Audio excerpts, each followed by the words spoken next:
We're gonna start with the live. Okay, are we waiting a bit? Yeah, we're gonna wait a bit so we have at least a few viewers, and then we could start. And slowly the viewers will start flowing in. Awesome. Let's see.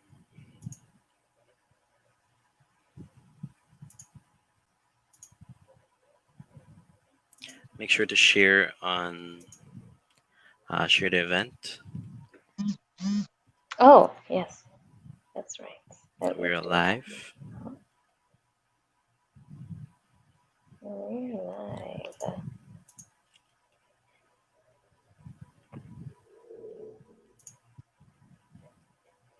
Hmm.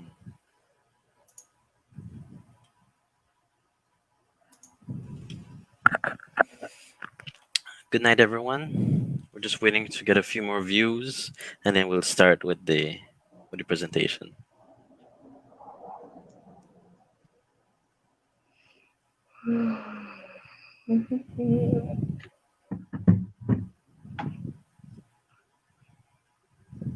Let's see.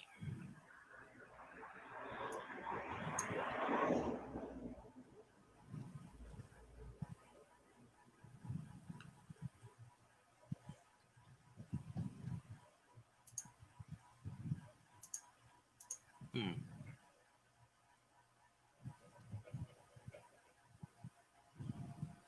Hi, April. Hi, April. Hi, Josie. All right. Just wait a bit. 5 more minutes, probably, or probably less than that. 2, 3 more minutes.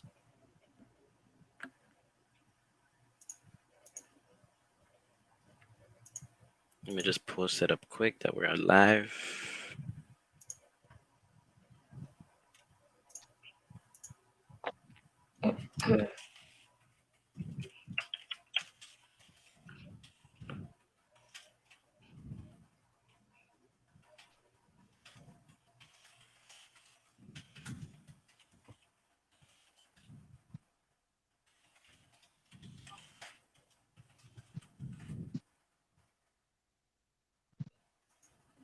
Good night, everyone.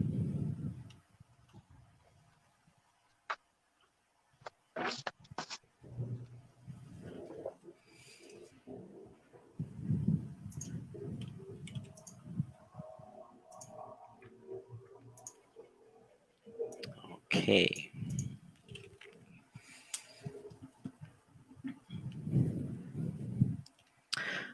Good night, everyone.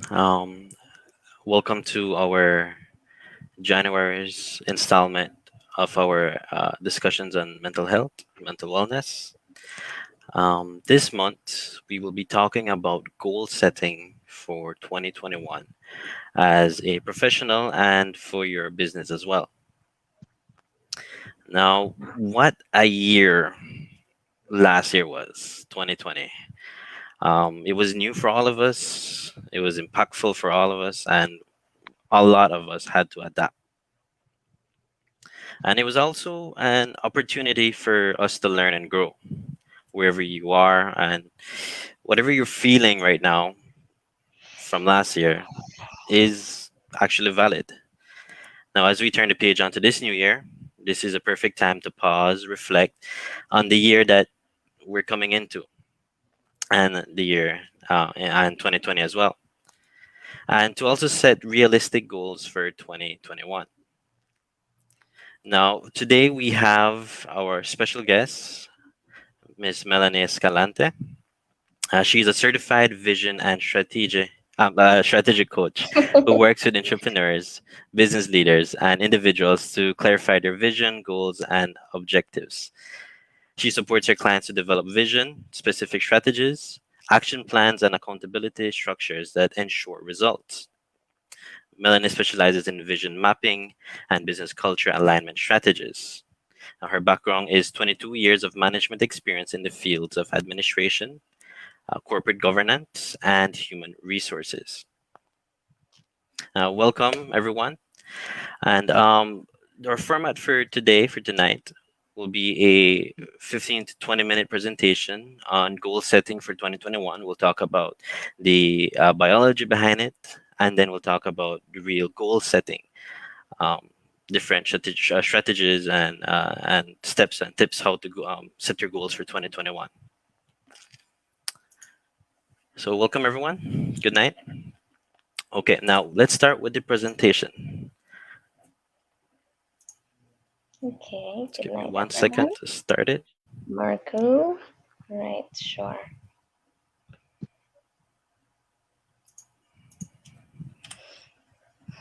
Mhm.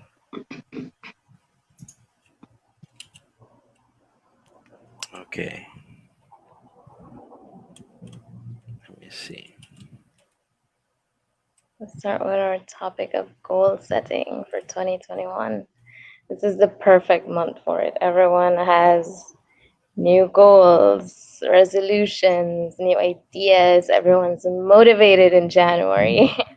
So let's address how to do it in a more realistic and sustainable way for everyone this year.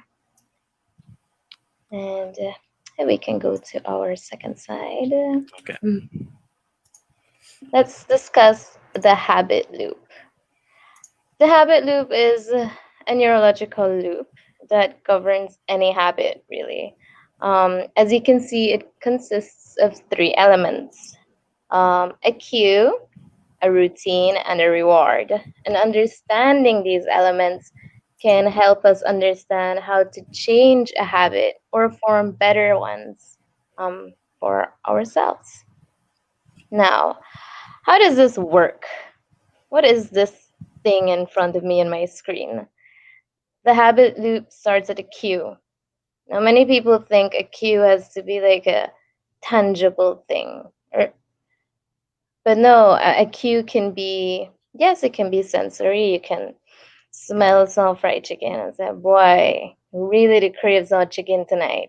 Or you can listen to a song that reminds you of a particular thing, and you're like, now I feel motivated to do this different thing. But a cue doesn't necessarily have to come by like a sensory thing. It can be just a feeling. It can be triggered by anything really. And a cue can be a slippery slope because then it leads to a routine. What is it that you choose to do based on that cue that you just got? Do you respond impulsively? Is it a good thing? Is it a bad thing? Can you do better? Or is this the optimal way that you can react to that cue? And depending on what you choose to do is what becomes your reward.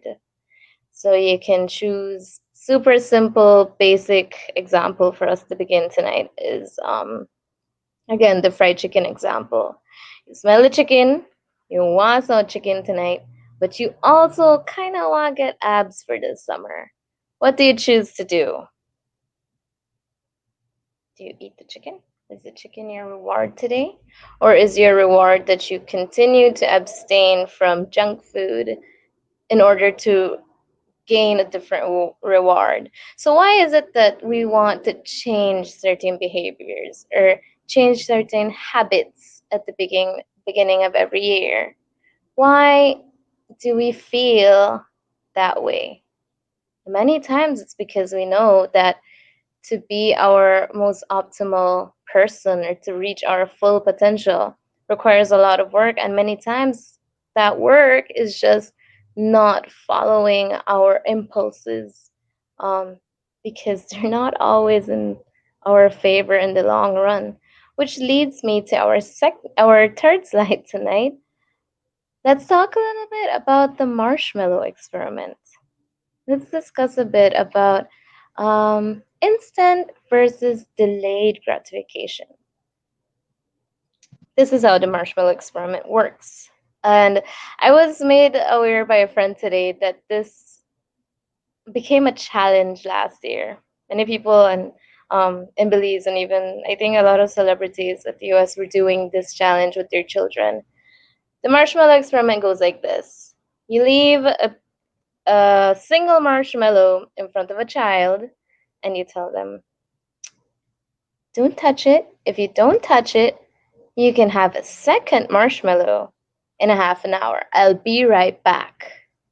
And then you just leave the room and leave that kid in the torture by themselves with their thoughts of, oh my goodness, this marshmallow look good, it smell good. If I just dab my finger and taste it, it tastes so good. I want to eat it. So what does a child do?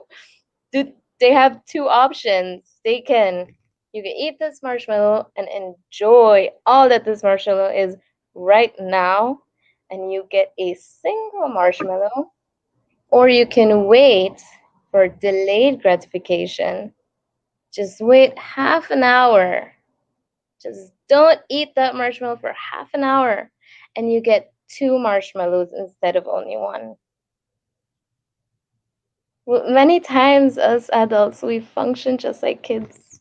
It's the easiest and most simple way to put it in basic terms. I mean, we know that we want to get somewhere. We know that we have goals set this year. But are we willing to wait? Are we willing to put in the work and delay gratification? And many times, yes, we do. We want to delay that gratification. Many times, we know that instant gratification has not been working for us. And so we want to try really hard. But change can be really challenging, which we can go into our next slide and see why is change so challenging sometimes? And it's because our brain likes what it likes. Let's go a bit into the neuroscience of it. Our brain is accustomed to functioning in the way that we are living right now. Our lifestyle, we have trained our brain to like that lifestyle, to be accustomed to it, and basically to work that way. So when we say, for example, Miss Melanie's going to get a lot more into detail about the specific strategic and planning for, let's say, your business this year. But let me talk to you in a bit more basic terms so that we can go understanding it to not get too confused. Um, Many people like to set their resolution, and it's not a wrong, it's not a bad thing, but many people decide this year I, I will eat healthier and I work out. If you're a person like me and you like chips and ice cream, that's a very hard lifestyle to just jump into. And it's not just because we like ice cream and chips, it's also because our brain likes the feeling that we get because our brain releases these magical things. If any neuroscience students or biology students are out there, please not slaughter me for my language, but just to get others to understand, it's like these things, they're called neurotransmitters. And these neurotransmitters, they make us feel good. They make us feel bad. And if you're like us, Marco and Miss Melanie and I, we like feel good. We like when we're not having a completely bad day. We like to be able to like do something to make ourselves feel good. And it's very easy to just have a very stressful day and decide, tonight I deserve a chocolate bar because that chocolate bar is going to release things like dopamine in your brain. Dopamine is a neurotransmitter that can be very good but very dangerous as well. When you look at the brains of people who are addicted to not only food, not only drinks, but anything, people who are addicted to games, people who are addicted to gambling, addicts have get such high spikes of dopamine that they desire these things because their brain literally craves the dopamine that is released when they satisfy their needs with instant gratification. So, who are we to deprive ourselves of all these pretty neurotransmitters that make us feel good, you know? So, let's understand a bit about motivational salience. It is a term used in the field of psychology and neuroscience to describe how our brain chooses what to pay attention to. If you look at the little image that I have there, it's a brain, it's a skull and a brain, and the front part of the brain is colored, I think, in like a red or orange. That is called your prefrontal cortex, and it is the part of your brain that was most recently evolved. We didn't have that. Well, humans didn't have that some years ago, but now we do, and it's the part of the brain that is very important when planning things and carrying them out.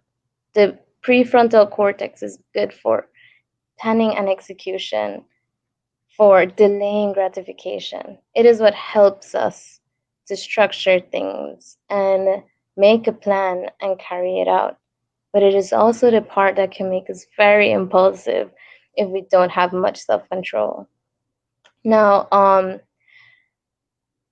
norepinephrine and dopamine are catecholamine neurotransmitters that are very important for determining salience and maintaining motivation.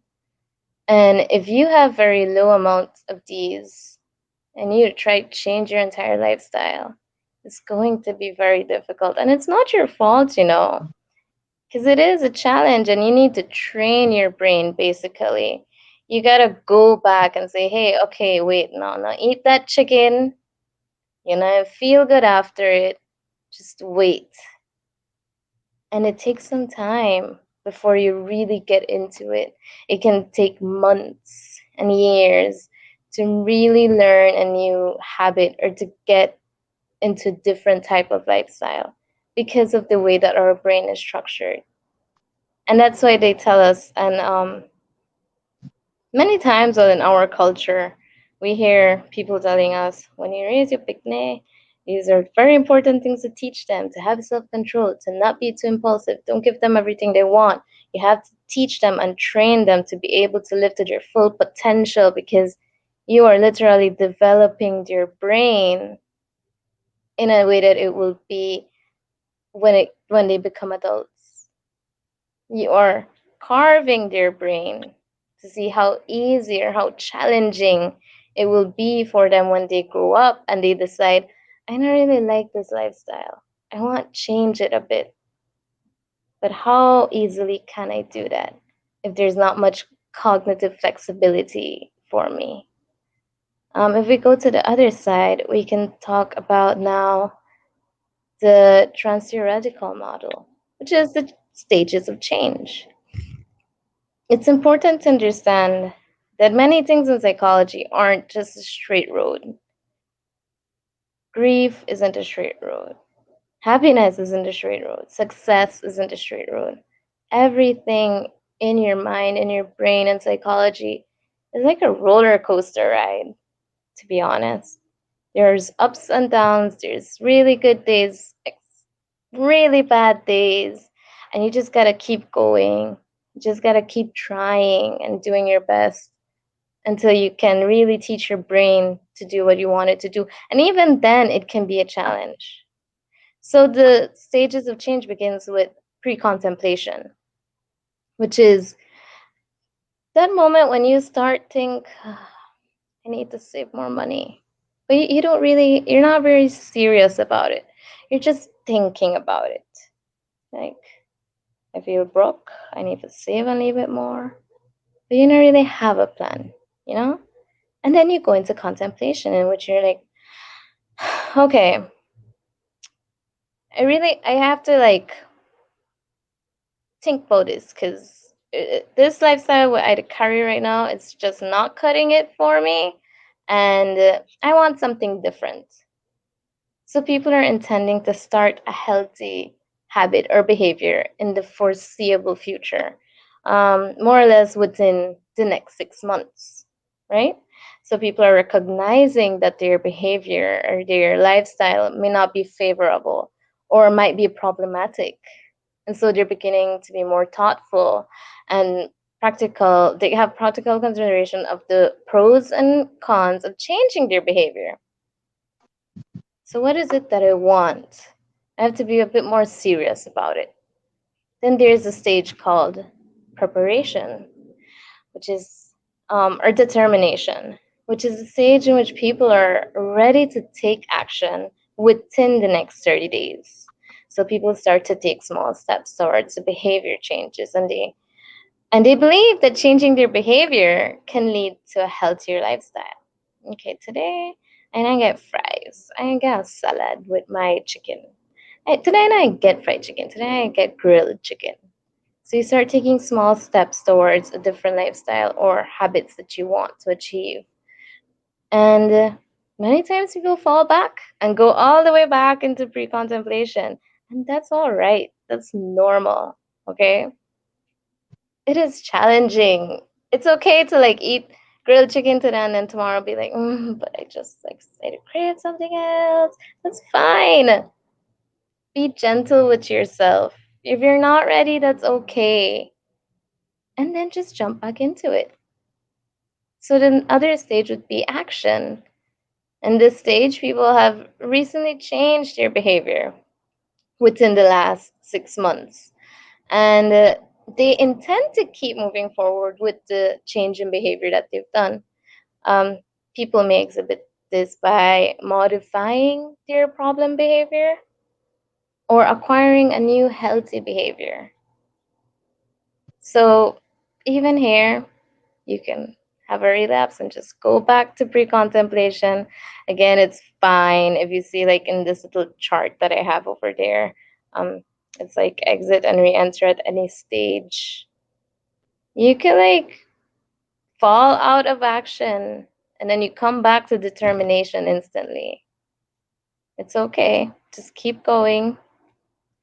And then there's maintenance, which is a stage in which for the last 6 months or so you have been practicing a different lifestyle and you're like, okay, I want to keep this, so how will I do it? And you start having more solid plans. It's very important to understand that to change your behavior, to change habits, is not just to say, okay, this isn't working, I know where I want to get, and then getting there. You have to know what it takes to get there. You have to be You have to take your time, educate yourself, learn about yourself, learn about what you want so that you can take the proper measures to get there. And again, it's a roller coaster, it's an up and down battle. But just stick to it. Because then there's this other stage which isn't even considered in many books. And it's not even in this cycle, but it's called termination. And it's a stage in which people have no desire to return to the unhealthy behaviors or habits that you used to have or that they have replaced. It's not even in most books because it's very challenging to get there. And majority of the times people just have, they exit and then they come back and then they exit and they come back. And that's okay. Just work towards it. It's going to be challenging. But know that it's not all motivation. It's also consistency. It's also being educated in what you want and how you want to get there. It's motivation, having a plan, and understanding the science behind what you want to do. And I think Miss Melanie can enlighten us a lot more on how to get to determination, action, and maintenance. Thank you, Zahira.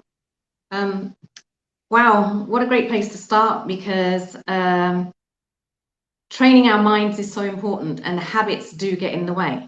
And so it's really important for us to have started with that, to understand that we do have this challenge ahead of us as we make goals. And just to underscore that, I wanted to tell you guys, I'm not sure if you're aware of this, but February is known as Death of Resolution Month.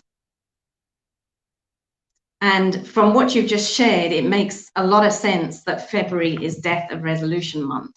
And so what I want to talk about in my presentation really is to help people to kind of understand even starting out with what the word resolution means. And we're going to be talking about then how to make your resolution stick. Resolution is a goal. We've been referring to it as that. And, you know, when we spoke earlier in this year planning for this, we were more focused on resolutions, but it's the same principles, right?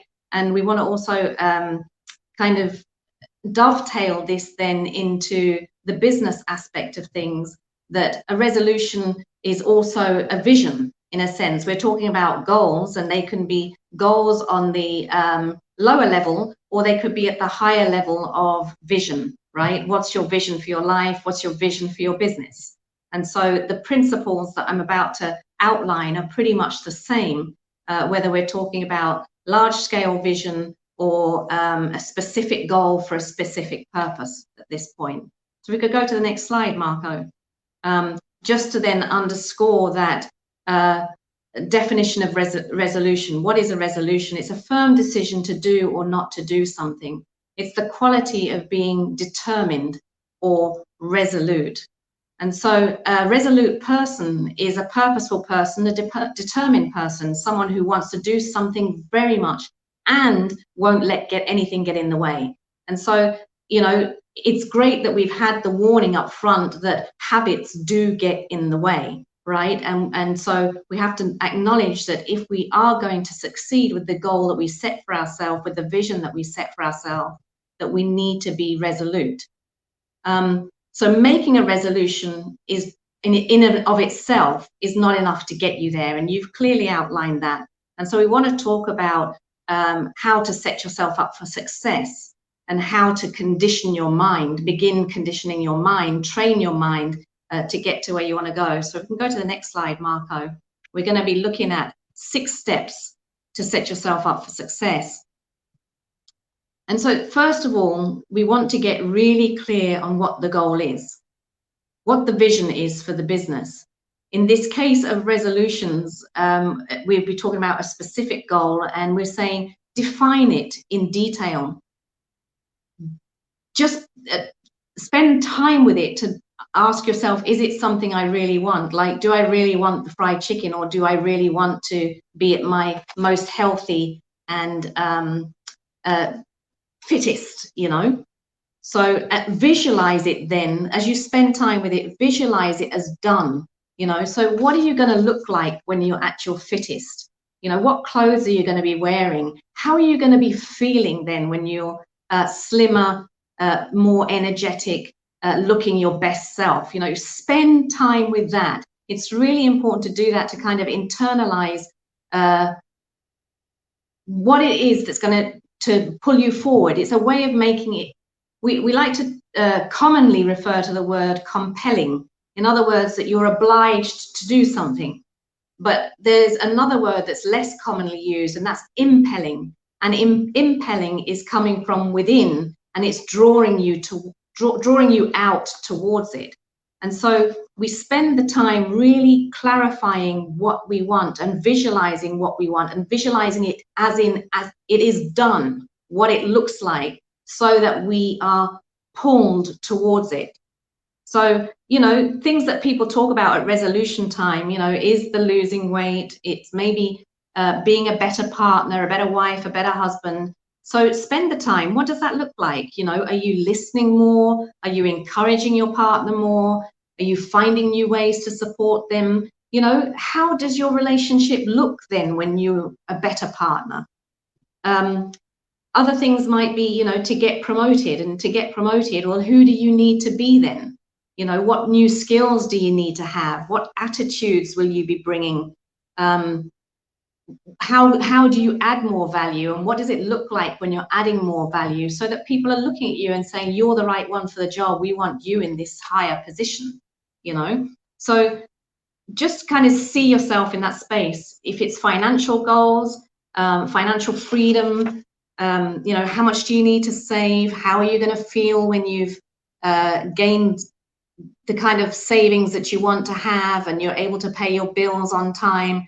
You know, those are just some examples of spending time in the space, clearly defining what that goal is. So it's not just an off the cuff, oh, I want to lose weight this year. New Year comes around, don't eat too much for Christmas, and I want to lose weight, right? But exactly how does that look when you've lost the weight? And just to underscore this, I like to refer to Proverbs 29:18. There are a number of verses in scripture that really relate to what I do in the vision and strategy space, and obviously this is one of them. And that is, where there is no vision, the people perish. So having a goal, having a vision is very important, because if you don't, you have the warning right there. What is the outcome? And that is perishing. And nobody wants to perish. Perishing doesn't necessarily even mean dying, but it might be living a dead life while you're alive, you know? So let's consider the opposite of where there is no vision, the people perish. And that is then obviously, if there is a vision, or where there is a vision, people thrive, you know? And so that's why we want to set goals for ourselves. That's why we want to set a vision for ourselves, for our life, or for our business, because we want people to thrive within that space. We want ourselves to thrive. And so if you have these goals of being a better mum, being healthier, improve finances, etc., then it's important to know your why, because this is also another component that anchors in your vision, anchors in your goal, and causes it to be that impelling force. And so, you know, if you wanted to be a better mum, for example, why do you want to be a better mum? You know, perhaps it's so that I could be the mum that I never had, you know, that I can be nurturing and I can raise a child to thrive and to be successful, and to live their life to the fullest, you know, and enjoy life. If I want to be fitter, why is that? You know, perhaps I want to be, why is it important to you? Because I want to have more energy. I'm always tired. I want to stop being tired, you know. I want to run a marathon.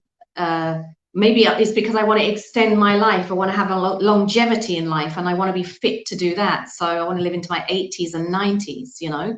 That's why it's important to me. But not just do you look at why is it important to me, but you look at what will it do for you? What will it do for you if you reach that goal? And that's kind of where you get into the space of, at least with my clients, when I talk to them, they say that they would find that fulfilling, you know, they'd feel accomplished, you know, they would have more peace in their lives. They would be fulfilling their potential. They're being who God created them to be. You know, that's very important to people. So remember what we're doing here is we're trying to anchor in the goal, so that we're training the brain to take us to that place of focusing on our vision, focusing on our goal. So then we're also looking at, because that's the journey, and you talked eloquently to hear about the journey, that, you know, don't beat up on yourself if you don't make it, you know, and just go back and do it again, right? So in that space, you're evolving, you're growing. So who will you become by achieving it?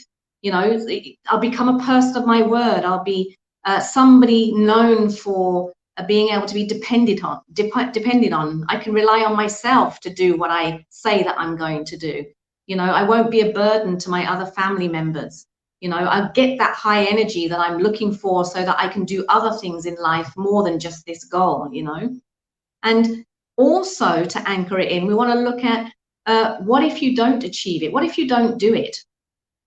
What might the outcome be then? More of the same. What is that going to cost you in life? Are you really willing to live a life like that? You know, and that's very important, because that kind of, again, takes you back to your why. Because if my why is anything, it's I don't want to live like this anymore. I don't want my business to be in this state anymore. I want my business to go to the next level, right? So that why is extremely important. If we could go to the next slide, Marco. So how then to start moving forward? And again, going back to a passage of scripture, Habakkuk 2:2.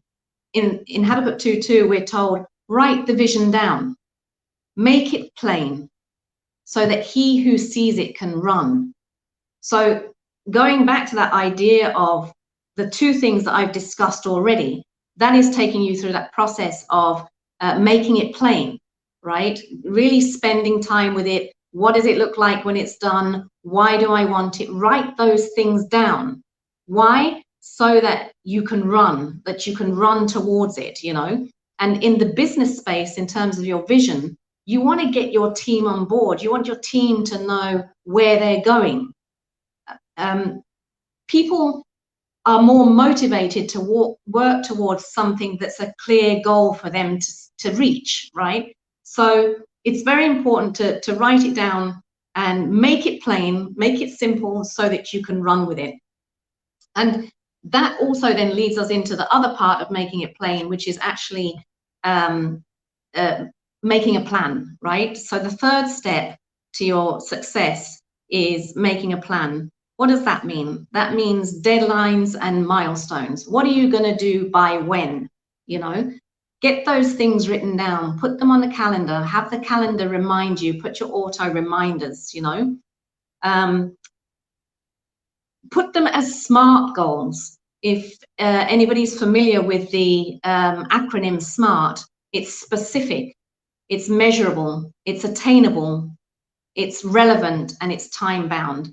So put those goals down in terms of what do you need to do to get to that vision? What do you need to do to get to that big goal? So maybe if you want to get fitter, maybe it's walking 2 miles every day within a certain time span, you know, like 40 minutes or something like that for 2 miles a day.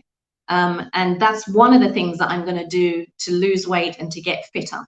What else are you going to do? So you write down those goals and make them specific and measurable with timelines. So that maybe if we'd use the walking example, you're going to, in your first month, do the 2 miles in 40 minutes. In your second month, you're going to do the 2 miles in 30 minutes. And in the third month, maybe you're going to jog halfway and then walk the other half of the way and do that in 20 minutes, right? And so you're tracking your time, you're giving yourself mini goals along the way, and you can track your progress. So I'm saying there also you want to measure your progress. And why is that important? It's important, one, because it keeps you on track, but it's especially important because it's an encouragement to you, because you get to start to see that you're actually making progress. You are going from 40 minutes in the first instance to 30 to 20, you know, and that's very encouraging to see that you're making the progress. That's one of those dopamine things that makes you feel good, and that is encouraging to stay on track, right? The fourth step in the success strategy then is to implement an accountability structure. So, you know, John Maxwell says here, for most people, limitations aren't on the outside, but on the inside. So on the inside, if we commit to ourselves, oftentimes we let ourselves off the hook if we don't follow through on some of the things that we say we're going to do. And that's where we can get into this death of resolutions, death of vision scenario, because most people are not that good about being accountable to themselves. So set yourself up an accountability structure. You know, ideally for me, as I see it in the coaching space, people tend to do better with an accountability structure that is outside of their familiarity zone. So you can bring in friends to ask them to help keep you accountable. You can even bring in family members to ask them to help you be accountable. But sometimes your relationship is so tight with them that they might even let you off the hook if you don't do what you say you're going to do, you know, or you don't feel a way necessarily about telling them, you know what, I don't feel like it, I changed my mind again and I'll do it, right? That kind of thing comes up. So an accountability structure ideally wants to be somebody that is external to that group, somebody that you respect. You know, it could be, if you're in the workplace, it could be a manager at work. It could be some kind of like peer counselor, or it could be a mentor, or it could be a coach. but somebody that you're going to go to, having set your plan, and you're telling them, I'm going to do this by next week, I'm going to do that by that date, and you really don't want to show up by that date not having done what you've done. An accountability structure really helps you stay on track, right? The fifth step is to identify the help and the resources you need. So, you know, when you're setting these goals, don't just set them and not understand what all you need to help you to get to where you want to go. There's a multitude of resources available to like weight loss goals. If you just go on the internet, just Google, you can find all kinds of tricks and tips and tools, right? And pretty much for anything that we want to do in life now is available on the internet. So we don't have any excuse for not informing ourselves, not becoming more knowledgeable about the kind of resources we might need to achieve the goals that we want to achieve. So do that research and then be proactive about asking for help. You know, there are people that have more experience than you in the business space. There are people that have more experience than you in the weight loss space. I saw in my community, I saw a number of people on the weight loss journey last year, and they look tremendous because they've stuck with it. So I know that if that's my goal, I can go ask them, how did you do it? What worked for you? What hasn't worked for you? So don't be afraid to ask, reach out to people. And of course, as a person of faith, I say pray, you know, ask God for help, you know, just be proactive about getting the support that you need to get to where you want to go.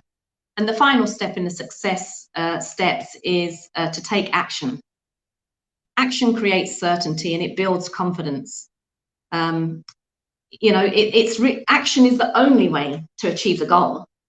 So just take action. And like you said, Zahira, if you don't stay on track, if you find yourself breaking your commitment in terms of having a piece of fried chicken that day, then take action to get back on the track the following day, you know. So I'll just finish that with saying from the quote from Les Brown that I have there, which is, we must look for ways to be an active force in our lives. We must take charge of our destinies, design a life of substance, and truly begin to live the life of our dreams. Anything else, quite honestly, is a life not worth living. So, you know, it's just in that context, getting back to what Zahira said, it's important to train your brain. And, you know, that is going to be effort. Nobody's promising that that's going to be easy, because we talked about immediate gratification and delayed gratification. But to pursue the life that you want, whether it's one short-term goal or whether it's a lifetime vision or a business vision, to pursue that is not going to be easy. But I hope I provided you with some good steps there that you'll find helpful, which is to clearly define what you want. The last couple of slides, Marco, being that resolute person, clearly defining what you want, know your why, make a plan, implement accountability structure, identify the help and resources you need, and take action. And that concludes my presentation.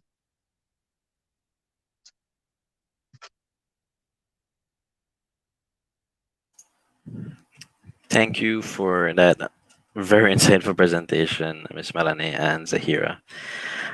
There are, well, first of all, I just want to address the audience that we will be having a Q&A session shortly. So please leave your questions in the comments. But I did want to ask one question. I was doing some research, some research leading up to this presentation, and I went to look at disadvantages of setting goals. One of them that really rung out to me was sometimes people tunnel vision into like setting these goals and achieving these goals, sometimes missing out on other opportunities because they want to just achieve these goals.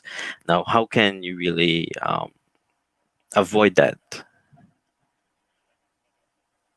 Can I take that? So for me, what I find happens is in the vision space, whether it's in the vision for business or vision for life, we talk, myself and my clients, we talk about the fact that um, as we develop the strategy has a number of goals in it to reach this vision. Um, and oftentimes, as we start to work the strategy, new things come into our awareness. And so we have to be open to those new things. And sometimes those new things, in fact, will take us faster to where we want to go than the plan that we had identified. So we've got to have flexibility in the plan. And so I just want to kind of differentiate here between like a short-term goal in terms of one specific goal, like lose weight or become a better mom, or my financial goal, as we talked about earlier, but just looking at it in terms of a life vision or a business vision. The objectives, the strategies, the goals, they have to be flexible. In the first instance, you have a vision, you're not sure where to go, you've got to create a plan, right? You've got to start. But it's in the starting that you kind of learn something more about yourself, you learn something more about your business.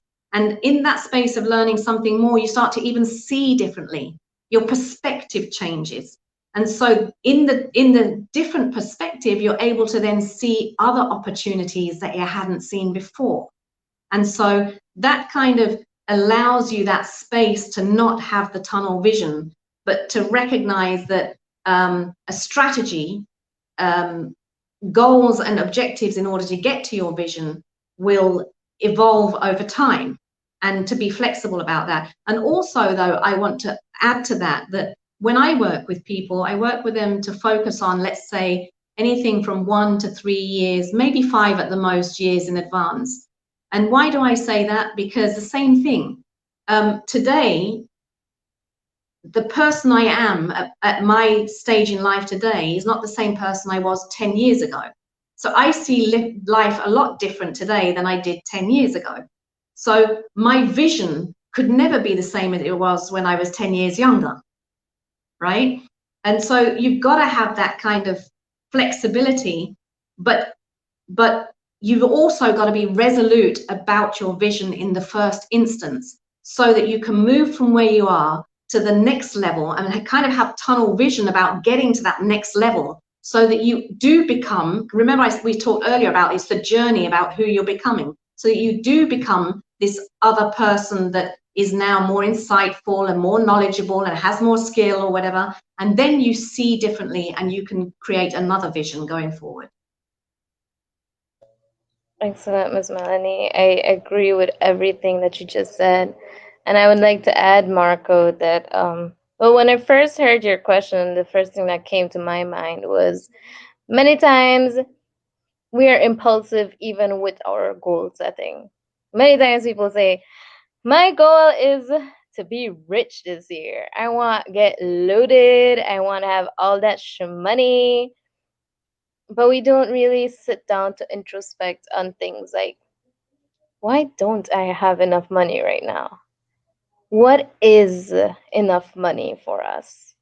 What is financial stability to us? To really sit down and reflect and think about yourself, because your goals are yours, they're personalized, they're who you are. You are throwing it into your goals, I'm sorry, and to able to really pick or to decide on a realistic and sustainable goal, you have to have it very clear in your mind what it is that you want and how to get there. So if you're gonna dive into this year saying this year I want to be rich, but you don't know what it is that you're looking for in financial stability, then you might get a lot more income because you're selling more things. But if you don't know that you actually just don't have enough money because you spend too much, for example, then you're probably not gonna get to your goal ever. Introspect. Take your time, some time for yourself. What helps me, I've noticed, is writing it down. Um, what is it that I want? And I mean, my therapist told me 2 weeks ago, you know what outcome you want. You have a goal. You know what outcome you want from this goal, but you might just not know how to get there. You might not know what are the tools necessary to get there or what it takes to get there because you need to get to know yourself better. You need to get to know the content to get there better. You might have all these things available and not know how to work it to your benefit unless you really sit down and give yourself some time to think about yourself. Do some introspection. It's very important for goal setting. Thank you for that. It actually rang deep within myself. I can associate with that. We do have a question for Mrs. Calante. It says, "Hi, Mrs. Escalante. What two books would you recommend regarding the topic you spoke on today?" Ah, nice question. And if you don't mind, sorry, I'm just going to move a minute because I see that my phone battery is dying. So I need to go plug it in. So I'm taking you on the journey with me. So We love yeah, adventures. the two books. One by John Maxwell, Put Your Dream to the Test. He has some really clear insights around helping you define why you want what you want, and uh, you know what tools you're going to need to in order to help you get to where you want to go. And another one is The Dream Manager by Matthew Kelly, and he brings in the perspective of bringing a dream manager into the workplace and uh, helping people to understand that people will be better in the workplace if they're engaged in their own life and excited and pursuing their own dreams at the same time as working, and particularly in jobs that are kind of those routine type jobs that don't have much upward mobility in them, that there's a way to on the outside of the workplace you're having this kind of meaningful engagement for your family and for yourself, and you're able to come with more energy in the workplace. And then also you're able to kind of start to see a bigger picture, a bigger vision for yourself. If you get these financial goals, you want to build a house,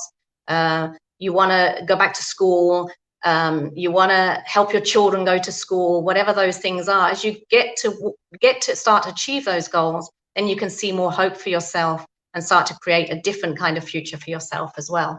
So those are two books. Thank you for that question. We have another question from April, one of our directors. And so, how do you avoid going into some sort of depression if you don't achieve the goals, or if your goals are taking longer than you expect, or you're not seeing the results right away? Like if I can start with this one.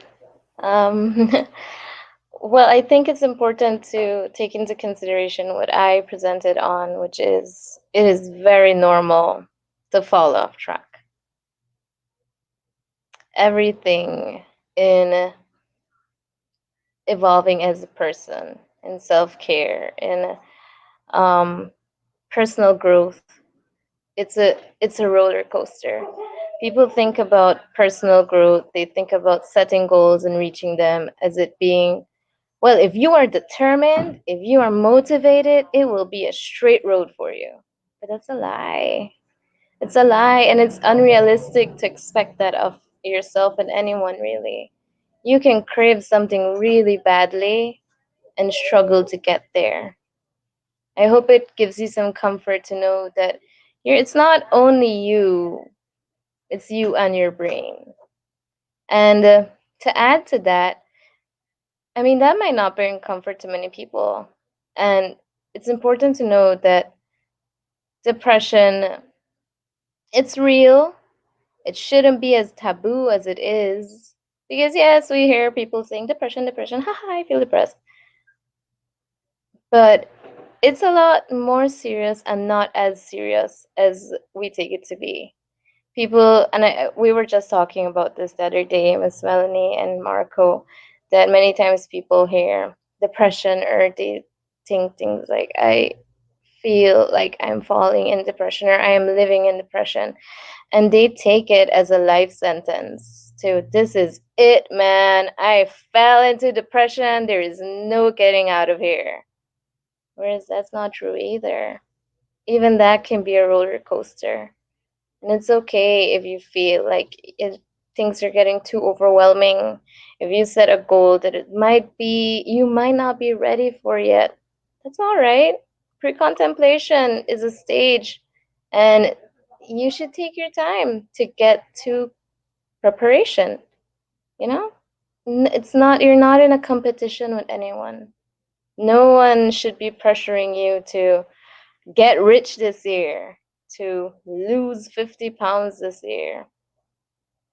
All these things in personal growth, they're yours. They don't belong to anyone else. And sometimes it can be tough in our society because we have so many people around us trying to motivate us, and their methods of motivation might not be optimal for the type of people that we are. And sometimes my family tries to motivate me, and it's just more discouraging than anything. But that's okay, like they're trying, and you just got to keep it in your mind that this is your journey. This is not their journey, and they can try to accompany you. And you can even express, like, hey, okay, this you pressuring me, it's not working for me. Would you please just take a step back? That's not what I need. So make it yours and take your time.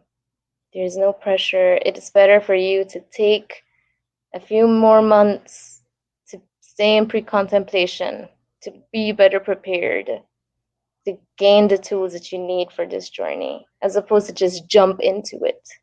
And if you've already jumped into it and you feel overwhelmed with your goal this year, then just take a step back. You can jump back into it whenever you're feeling ready. And that is okay.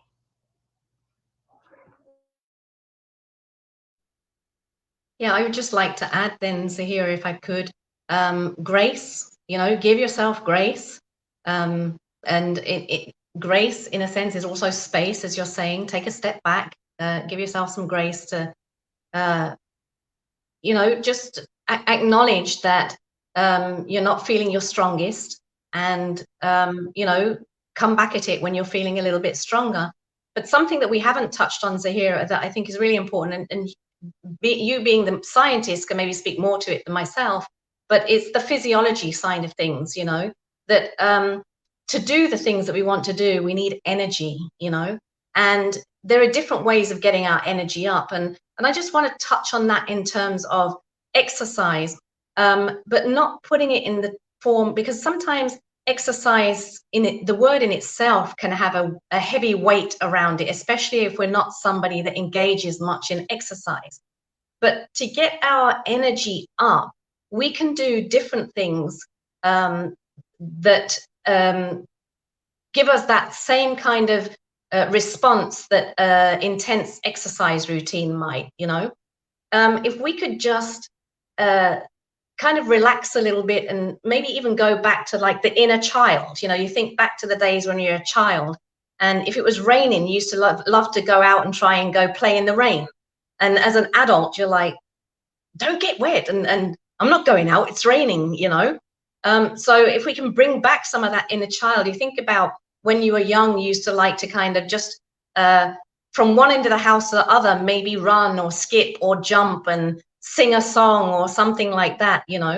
Put some music on that really touches you, and I mean, touches you in the form of wants you to moves you to move, that you want to dance to, or maybe jump around to. That's the type of exercise that I'm referring to. If you're not really an exercise person, when you start spending too much time in your head, I heard this phrase the other day: stay in your head, you're dead. When you start spending too much time in your head, you kind of lose that energy and that excitement about life. And so bring yourself back into reality by just doing movement, something that gets you to look up and gets you to start to really just move, and in that movement space, you create clarity in your mind, and then new ideas come, and you can kind of feel fresh about uh, the challenge at hand that you need to deal with. And Ms. Melanie, if we talk about like the neurological aspects of it, in which you said exercise, well, exercise is excellent because it provides neurotransmitters or food for your brain. It's called something called oxytocin. And people who actually do the workout, if you're sweating and like really getting into workout, which we do encourage, and I get that some people might not be about that life. I personally struggle to get myself to work out. But if you have ever gotten into it, which even if I struggle, I have gotten to that point where I'm like, yeah, this feels good, and it's because your brain is getting these neurotransmitters that it loves and it enjoys, like serotonin and oxytocin and adrenaline. Sometimes all these things, they give us a rush and they make us feel good. And people who are experiencing depression, it's not just about your feelings or your behavior, it's also at a neurological level, low levels of serotonin. And serotonin is that thing that keeps us motivated on a daily basis to get through our day. Dopamine is that pleasure neurotransmitter in our brain that tells us, yes, this feels good, let's keep doing this. And if you have low levels of those, it can be difficult to get to your goal. If you're struggling to just get by every day, how do you expect yourself to change your entire lifestyle during that same period? It is challenging. And it's okay to get help. Sometimes that's what we need, to get some help to be able to get back up and keep going. So just touching on the topic on stress and that pressure. There's two kinds of people that I notice. One being that they need that stress, they need that pressure to be motivated and to achieve. While there's other people that they break under that pressure, they break under that stress, and sometimes setting these goals cause that stress, which then cause them to procrastinate and not achieve these goals. So how can these people that feel the pressure by setting goals transform that stress or pressure into something like a driving force or motivation to achieve these goals?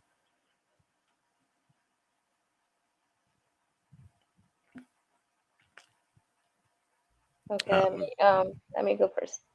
Um, I'd like to start with that comment by saying we think of stress and we've been taught that stress is very bad. Science tells us that stress is very bad. But what we fail to realize now is that there are certain levels of stress that are functional, and then there's levels of stress that are dysfunctional. I agree there are people who work better under pressure, um, feeling the stress on them, and there's people who don't. People who can't work under stress. And this might go back to delaying gratification or instant gratification. If you're someone who likes instant gratification, that might be the reason why you like feeling that stress. Because instantly after you have this jam session and you get this task done, you feel that gratification as opposed to taking your time with it, ensuring that it's perfect with time, or not even perfect because perfect doesn't exist, but close to or whatever. Then it's a bit more delayed gratification. And stress isn't always a good thing. Like I said, there's certain levels of stress. I mean, stress can help us in our survival, but a lot of stress, man, it is so bad. People don't even realize that it can literally change your brain structure at a neurological level. Doctors, neurologists can tell you. Stress can literally change your brain structure. People who have experienced a lot of stress sometimes have a smaller amygdala than others. So, are you willing to really put yourself under that much stress if you know that it's going to change your brain structure and in the future have very bad consequences? It's all about, like I said, sitting down, thinking about it. And all this information that we're giving you, I hope that it can help you when you are ready to sit down and think about it. Because even stress, like, it's kind of like a dance, you know? Like, how much stress is good stress for me? How much stress is too much for me? What works, what doesn't?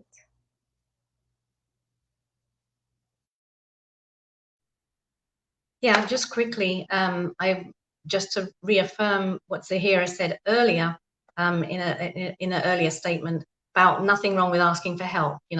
So if the stress is overwhelming, certainly it's asking for help. If it needs to be on a professional level, or perhaps just even confiding in a friend, or in the workplace, asking for team help on a particular challenge that you're facing. I refer to the plethora of information available on the internet, so look at stress management techniques. And then I think, kind of giving yourself perspective as well on how far you've come, you know, when you started on this journey of moving towards your goal or moving towards your vision. Sometimes we're so busy doing it, we don't realize how far we've come. And if we can take the time to kind of reflect on how far we've come, that gives us some sense of ease and takes away some of the pressure sometimes. Reminding yourself then of why you're doing what you're doing, to build the kind of life that you want to have. And even looking then, because stress is kind of on the doorstep almost every day of everything that we do, so almost kind of choosing your stress. Is the stress of staying here any better than the stress of pushing a little bit harder and going one step closer to my goals? Because Zahira said that nicely, that stress is with us kind of every day, and it's just the levels of stress. So there are tools and tips. So I think the point is to recognize it in yourself. Once you recognize it in yourself, then you can start look for solutions to come out of it.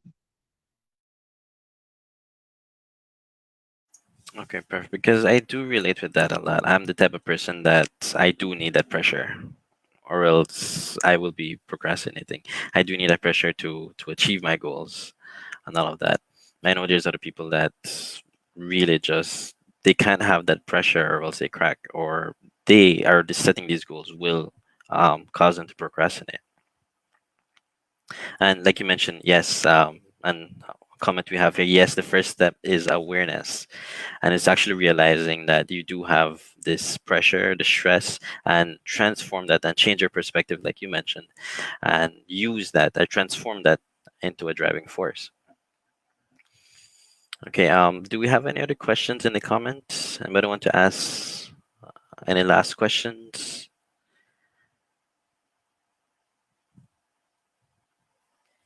Okay.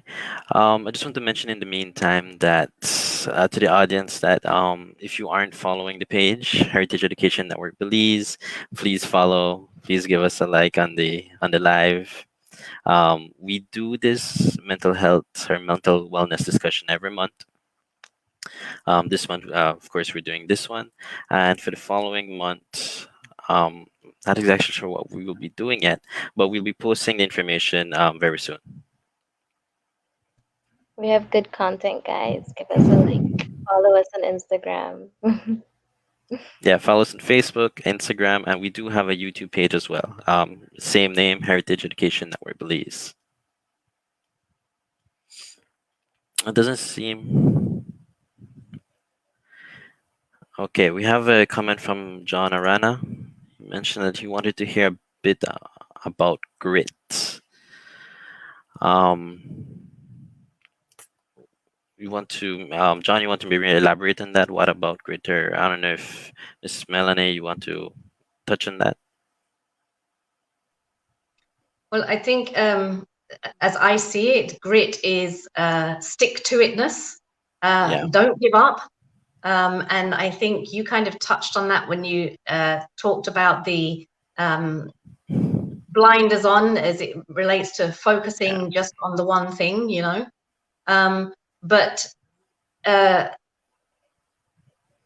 I think what we've kind of touched on today is, especially through Zahira's presentation, is this is not going to be easy, Yeah. you know. Change is not easy. So, and if you're setting a vision for your life or a vision for your business, you're looking towards something that doesn't yet exist, that you want to put all your effort and all your energy towards.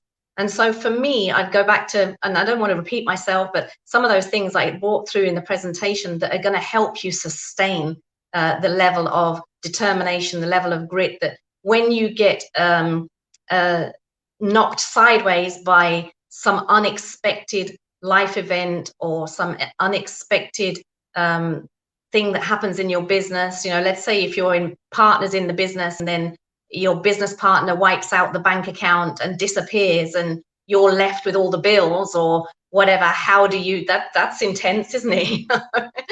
And you're going to have some grit if you're going to get through that, you know. But I think we've touched on a lot of things about how you can get support, you know, your accountability partner, asking for help. Don't be afraid to ask for help. Look for resources that are freely available. Even in Belize, I'm seeing through this COVID time, new opportunities come up. You know, one of my clients, Mervyn Badram, he created this Creative Mondays discussion show that's on a Monday on Facebook. And that's about how we can be more creative to overcome specifically the challenges in business. But he's also touched on the challenges around COVID and the challenges around education and educating your children during this COVID time. But he's mostly focused on the business space. And so, you know, network with people. Zahira, you've talked to me separately, privately, about having a network, and you said in Orange Walk, there's a Facebook group where people are kind of supporting each other, you know. So all of those things will contribute to keeping you on track and giving you what it is that you need to sustain moving towards your vision. And it's really just going back to that compelling future, that compelling why. That's what's going to give you the grit and the determination to overcome the challenges and just be in it for the long haul. You've got to have something that you can see that's really worthy of your efforts, you know.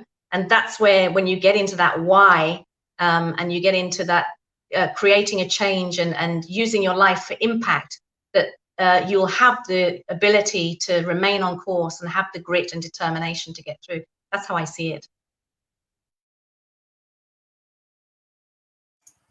Okay, perfect.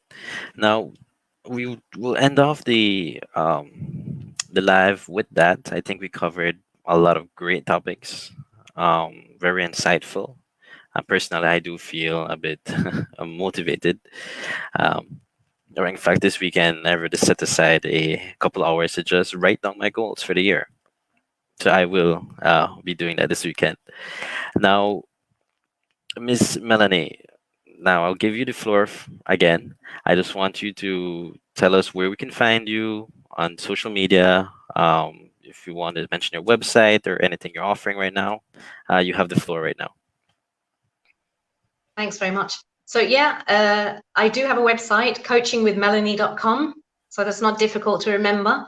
I'm on Instagram with coaching_with_Melanie, and I have a Facebook page, Coaching with Melanie. So I can be reached through any of those. And I would just like to end with reminding where there is no vision, the people perish. And so good for you, Marco, for spending that time in getting some vision for yourself this weekend, getting those goals, because what's going to happen is you're going to start thriving. You know, as you start committing to those, things to, and maybe you're thriving already. And if you are, that's awesome, because then you're going to thrive at an even extra high level. So, let's remember that where there is vision, then we thrive. And I'm encouraging people to get a vision for their life, get a vision for their business.